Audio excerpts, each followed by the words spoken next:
네, 매주 금요일 아침마다 한 주간의 연예계 소식을 전해드립니다. 음주뺑소니 혐의를 받는 가수 김호중 씨를 두둔하는 팬들의 성원글이 올라와서 논란이 일고 있는데요. 네, 이런 가운데 장군의 아들로 잘 알려진 배우죠. 박상민 씨가 음주운전으로 세 번째 적발됐습니다. YTN 스타 최보란 기자와 함께 관련 내용 짚어보겠습니다. 어서 오세요. 네, 어서 오십시오.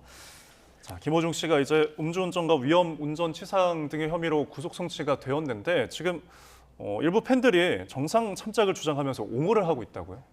네, 김호중 씨가 검찰에 넘겨진 이후에 KBS 시청자 청원 게시판 등에 김호중을 선처해달라라는 취지의 요청글이 올라오고 있는데요. 예. 그런데 선처 이유에 대해 김호중이 팬클럽이 지난 4년간 100억 원 가까이 기부했다라고 주장해 논란이 일고 있습니다. 네. 이와 관련해 김호중 씨의 팬클럽 기부 내역이 관심을 모았는데요. 온라인 커뮤니티에 올라온 자료에 따르면 2020년부터 4년간 기부한 총액은 97억여 원입니다. 그런데 그 가운데 75억 원은 돈이 아니라 김호중 씨의 정규 2집 파노라마 앨범 52만 8천여 장이었습니다. 예. 모두 685곳에 기부했다고 했지만 정확한 기부처는 알려지지 않았는데요.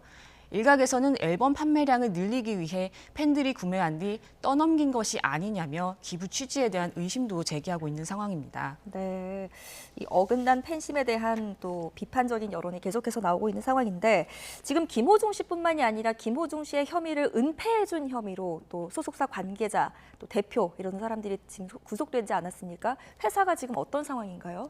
네, 김호중 씨의 소속사 생각엔터테인먼트는 현재 폐업 수순을 밟고 있습니다. 네. 김호중 씨의 혐의에 대해 조직적으로 은폐 시도를 했다는 의혹을 받고 있는 대표와 임직원들은 전원 퇴사한다고 밝혔고요. 대표이사직 변경도 결정했습니다. 이후 가수 금잔디, 홍지윤 씨 등이 회사를 떠나기로 했고 김광규, 손호준, 허경환 씨 등도 전속계약 해지를 논의 중인 것으로 알려졌습니다. 예. 사실 연예인 음주운전 참 잊을만 하면은 갑자기 반복이 되고 하곤 하는데 김호중 씨에 이어서 최근 음주운전으로 적발된 연예인이 또 있다고요?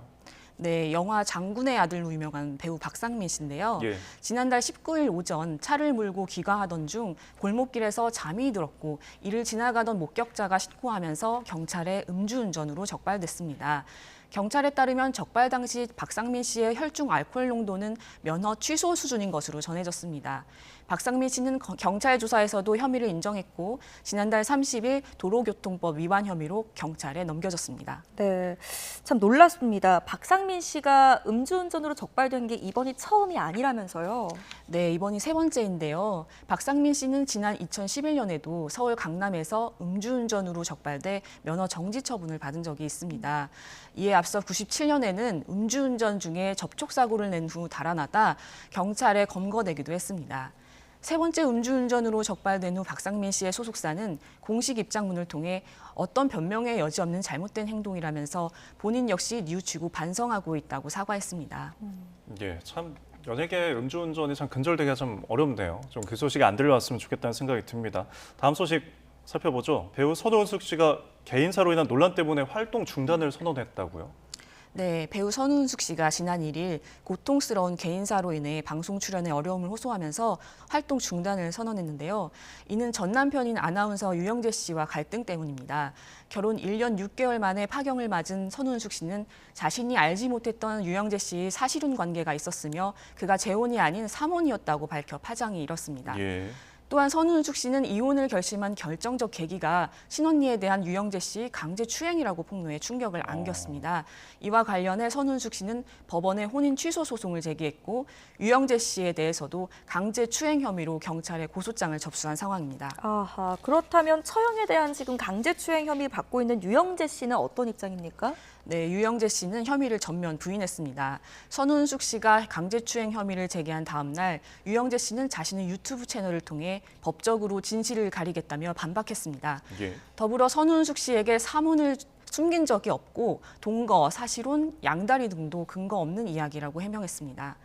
유영재 씨는 최근 부장판사 출신의 전관 변호사를 선임하고 소송을 대비 중인 것으로 알려졌습니다. 예, 알겠습니다.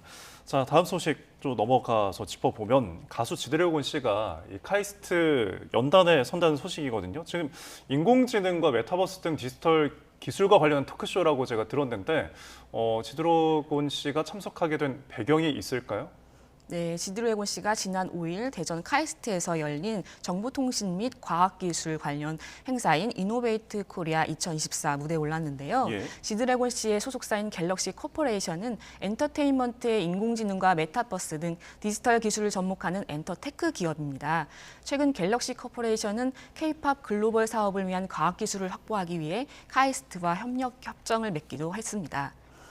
아무래도 그 소속사와의 영향이 큰 것 같습니다. 네, 저는 카이스트에서 지드래곤 씨의 모습을 보게 될 줄은 몰랐습니다. 참 어울리는 듯 하면서도 어울리지 않는 낯선 모습이기도 한데 지드래곤 씨가 기계공학과 교수로도 임용이 됐다고요? 네, 이날 행사에서는 지드래곤 씨의 초빙 교수 임명장 수여식도 진행이 됐는데요. 네. 카이스트 측은 이번 임용에 대해 최신 과학기술을 K 콘텐츠와 문화산업에 접목해 한국 문화의 글로벌 경쟁력을 확대하고자 추진됐다라고 밝혔습니다. 지드래곤 씨는 최고의 과학기술 전문가들과 만나 큰 시너지, 즉 빅뱅을 일어나기를 기대한다라고 소감을 전했습니다. 예, 알겠습니다. 오늘 연예계 소식 여기까지 짚어봤습니다. 지금까지 YTN 스타 최고란 기자와 함께했습니다. 고맙습니다. 잘 들었습니다.